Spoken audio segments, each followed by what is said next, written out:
ఒకప్పుడు దక్షిణాది పరిశ్రమలో వరుస సినిమాలు చేసి తనకంటూ మంచి క్రేజ్ దక్కించుకున్న ప్రముఖ నటి రెజీనా క్యాసాండ్రా తాజాగా బాలీవుడ్ పరిశ్రమను ఉద్దేశించి చేసిన కామెంట్స్ వైరల్ గా మారింది. ముఖ్యంగా బాలీవుడ్ పరిశ్రమలో దక్షిణాది తారలకుండే అవకాశాల గురించి ఆమె ఇటీవల పాల్గొన్న ఒక ఇంటర్వ్యూలో పంచుకుంది. బాలీవుడ్ వాళ్ళకి ఇప్పుడు వేరే ఆప్షన్ లేదు, ఎందుకంటే గతంలో గడ్డు పరిస్థితులు చాలా ఉండేవి. దక్షిణాది చిత్ర పరిశ్రమకు చెందిన తారలకి అక్కడ అవకాశాలు దొరకడం చాలా కష్టం. అప్పట్లో సౌత్ వాళ్ళు బాలీవుడ్ కి వెళ్తే మీరు సౌత్ నుంచి వచ్చారని అవకాశాలు కూడా ఇచ్చేవారు కాదు. సౌత్ వాళ్ళంటూ చాలా చిన్న చూపు చూసేవారు. దానికి భాషాపరమైన ఇబ్బందులు కూడా కారణమై ఉండొచ్చు. కానీ కరోనా తర్వాత పరిస్థితులు పూర్తిగా మారిపోయాయి.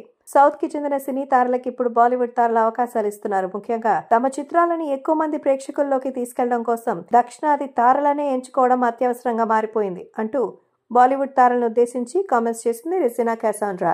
ఇక అలాగే బాలీవుడ్ లో ప్రాజెక్ట్స్ చేయడంపై కూడా ఆమె మాట్లాడింది.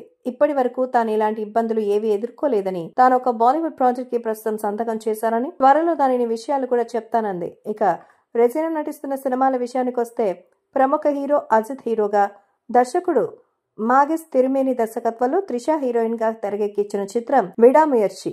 ఈ సినిమాని ఫిబ్రవరి 6న ప్రేక్షకుల ముందుకు తీసుకురాబోతున్నారు. ఈ సినిమాలో అర్జున్ కీలక పాత్ర పోషిస్తుండగా ఆయనకు జోడీగా రెజీనా చేస్తోంది. ఈ సినిమా విడుదల తేదీ దగ్గర పడుతున్న నేపథ్యంలో ప్రమోషన్స్ చేస్తున్నారు. అందులో భాగంగానే చాలా విషయాలు షేర్ చేసుకున్నారు. ఇది ప్రేక్షకులకి బాగా నచ్చుతుందని, డైరెక్టర్ చాలా అద్భుతంగా తీశారని చెప్పింది రెజీనా. ఈ సినిమా ప్రమోషన్స్ లో వీడియోలు చూసి చాలా మంది తన క్యారెక్టర్ గురించి చెప్తున్నారు. నాది నెగటివ్ రోల్ లేదా పాజిటివ్ రోల్ అనే డౌట్ కూడా చెప్తున్నారు. ముఖ్యంగా నా క్యారెక్టర్ గురించి ప్రేక్షకులు మాట్లాడుకోవడం నాకు చాలా సంతోషంగా ఉంది చెప్పింది రెజీనా. ఇక ఈ సినిమా గురించి తను సంప్రదించినప్పుడు ఇంకో క్యారెక్టర్ గురించి కూడా చెప్పారని, ఆ తర్వాత ఇప్పుడు చేసిన పాత్ర గురించి ఆఫర్ చేశారని చెప్పింది. మొత్తానికైతే ఈ రెజీనా త్వరలో మనకు కొత్తగా కనిపించబోతోంది. ఈ సినిమా మంచి విజయం సాధిస్తే ఆమెకు మళ్ళీ టాలీవుడే కాదు బాలీవుడ్ లో కూడా అవకాశాలు వస్తాయేమో చూద్దాం.